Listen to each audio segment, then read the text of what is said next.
Historia de las teorías de la comunicación. Los empirismos del Nuevo Mundo. Desde 1910 la comunicación de los Estados Unidos está vinculada al proyecto de construcción de una ciencia social sobre bases empíricas y la Escuela de Chicago es su centro. En los años 40 se instaura la búsqueda de la comunicación de masas, cuyo esquema desvía la información hacia medidas cuantitativas en mejores condiciones para responder a la petición de los medios de comunicación. La Escuela de Chicago y la ecología humana. En esta escuela se destaca la figura de Robert Ezra Park, autor de una tesis doctoral sobre la masa y el público. Es un reportero experto en grandes investigaciones periodísticas. Entra a la universidad en 1913 y utiliza su práctica como periodista realizando encuestas para realizar un reportaje. Entre 1915 y 1935, las investigaciones se centraron en la inmigración y la integración de los inmigrantes en la sociedad norteamericana. Park dice sobre la naturaleza de la información, la profesionalidad del periodismo y la diferencia de la propaganda social o publicidad municipal. Diversidad y homogeneidad. La metodología etnográfica es la base de la microsociología que parte de las manifestaciones subjetivas del autor. El pragmatismo ha marcado el conjunto en la Escuela de Chicago y ha influido en Charles Horton Cooley, quien precedió a Park en el análisis de los fenómenos y procesos de comunicación. Cooley fue quien denominó grupo primario a los grupos que se caracterizaron por una asociación íntima cara a cara. Son primarios porque se encuentran en la base de la formación de la naturaleza social y de los ideales del individuo. El individuo está sometido a las fuerzas de homogeneidad, pero también tiene la capacidad de salirse de ella. Para Dewey, la comunicación es la causa y el remedio de la pérdida de comunidad social y de la democracia política. Harold Laswell y el impacto de la propaganda.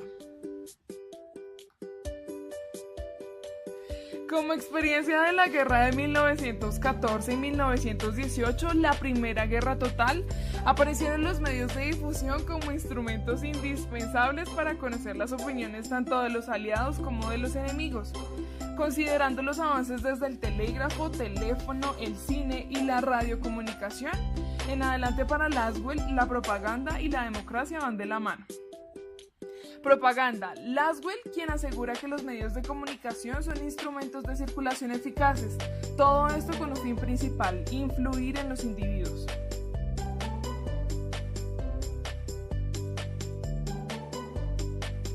Al acercarse el segundo conflicto mundial, se incrementa la idea de que los medios de comunicación y la propaganda podían lograrlo todo. Laswell se interesaba básicamente en los temas de propaganda y opinión pública, asuntos públicos y elecciones políticas. Es por ello que a este último decide hacerle un estudio en los años 30 denominado Psychopathology and Politics, centrado en el análisis de los líderes reformadores y revolucionarios. Durante los años que precedieron la Primera Guerra Mundial, en periodos de reformas sociales se comenzarán a desarrollar investigaciones sobre la influencia de los medios de comunicación en los niños y jóvenes. Según Laswell, el proceso de comunicación responde a ciertas funciones en la sociedad. 1. Vigilancia del entorno. Allí toma valor todo lo que podría amenazar un sistema o comunidad. 2. La puesta en relación de los componentes de la sociedad para producir una respuesta al entorno. 3. La transmisión de la herencia social.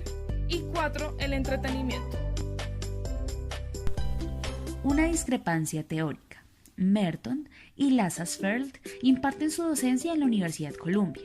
Merton es un teórico del método sociológico, también basado en la sociología de las ciencias, pero sobre todo enfocado en el sector de las ciencias sociales. Este teórico es considerado uno de los 4 padres de la Mass Communication Research, al igual que Laswell y otros teóricos. Lazarsfeld es un teórico formado en la investigación experimental.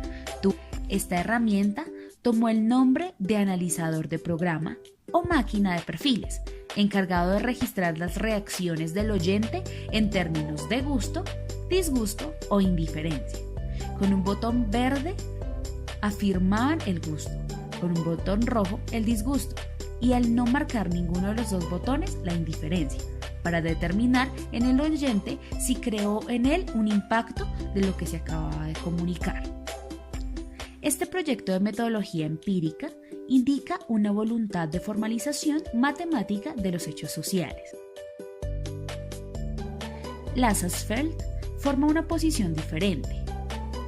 En los años 30, donde se cuestiona la concepción acerca de los medios de comunicación de los pensadores influidos por el pragmatismo, que veían estos apartados como instrumentos para sacar a la sociedad de la crisis y conducirla hacia una vida más democrática. Pero en Lazarsfeld no queda huella de este tipo de pensamiento, ya que él solo está preocupado por poner a punto instrumentos de evaluación útiles, operativos para los gestores de los medios de comunicación que estima neutrales. Con Merton y Lazarsfeld se hace el primer intento de la creación de una ciencia social unificada sobre la base del funcionalismo. Ambos polos constituyen un eje a una nueva concepción profesional del oficio del sociólogo. Doble flujo de la comunicación. En los años 40 y 50, la historia de la sociología funcionalista de los medios de comunicación sitúa dos puntos diferentes entre el inicio y el final del proceso de la comunicación. Como primer punto, cuestiona el modelo laswelliano del efecto directo e indiferenciado, y de rechazo, el argumento tautológico del efecto masificador de la sociedad de masas. Tras una serie de investigaciones basadas en el comportamiento de las audiencias, Lazarsfeld y varios teóricos llegan a la comprensión del flujo de la comunicación como un proceso en dos etapas, en el que la función de los líderes de opinión resulta decisiva.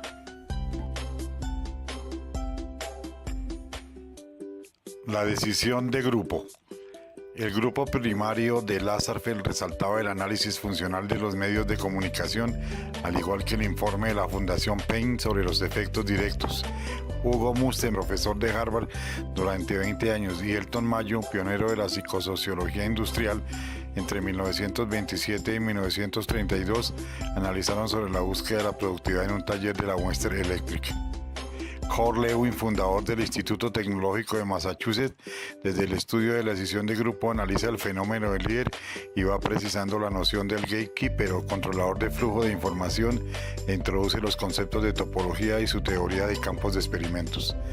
El psicólogo del aprendizaje Carl Holland, siguiendo los principios laswellianos de orientación conductista, mejora la eficacia de la persuasión de masas o Mass Communication Research y la teoría de Uses and Gratification. Una voz disidente. Ray Mills, en 1916 a 1932, teoriza sobre la comunicación no positivista como iniciador de los American Cultural Studies sobre el triángulo del poder, monopolios, ejército y Estado, que pone en evidencia con el libro The Power Elite en 1956. Mills se niega a disociar el ocio y el trabajo como entretenimiento, pues el ocio puede volver al hombre en un robot alegre y determinar qué tipo de hombre y mujer tiende a crear la sociedad.